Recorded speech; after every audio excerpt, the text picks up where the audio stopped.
Raghunathganj Chaitak athletic ক্লাবের দুর্গাপুজোর virtual উদ্বোধন করলেন মুখ্যমন্ত্রী। আজ রঘুনাথগঞ্জ চৈতক অ্যাথলেটিক ক্লাবের দুর্গাপুজোর শুভ উদ্বোধন করলেন মাননীয় মুখ্যমন্ত্রী মমতা বন্দ্যোপাধ্যায়। তিনি কলকাতা থেকে ভার্চুয়ালি এই উদ্বোধন অনুষ্ঠানে যোগ দেন। এদিনের অনুষ্ঠানে উপস্থিত ছিলেন জেলার প্রশাসনিক আধিকারিকগণ সহ একাধিক বিশিষ্ট ব্যক্তিত্ব। ক্লাব কর্তৃপক্ষের পক্ষ থেকে জানানো হয়েছে, প্রতি বছরের মতো এবছরেও ক্লাবের দুর্গোৎসবে থাকছে নানান সামাজিক কর্মসূচি, সাংস্কৃতিক অনুষ্ঠান এবং সর্বসাধারণের জন্য বিভিন্ন পরিষেবা। উদ্বোধনী মঞ্চ থেকে নেতৃবৃন্দ শুভেচ্ছা জানান, সকলে মিলেমিশে দুর্গোৎসব আনন্দে উদযাপন করার আহ্বান দেন। উৎসবের আবহে রঘুনাথগঞ্জে ইতিমধ্যেই বইতে শুরু করেছে দুর্গাপুজোর আমেজ। আপনাদের অনেক শুভ শারদীয়া, ভালো থাকবেন।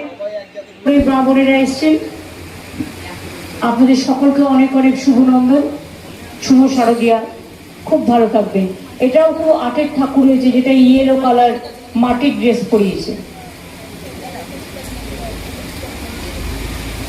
আইডিয়াটা খুব ভালো। হ্যাঁ, এই জেলার পরের ছটি পুজো ম্যাডাম মুর্শিদাবাদ পূজা সমিতি, দক্ষিণ দরজা মুর্শিদাবাদ, কাশীগঞ্জ বিবেক সংঘ জিয়াগঞ্জ, কুঞ্জ ছায়া সর্বজনীন দুর্গা পুজো। এটা তো আগের সিন চেঞ্জ করছিল।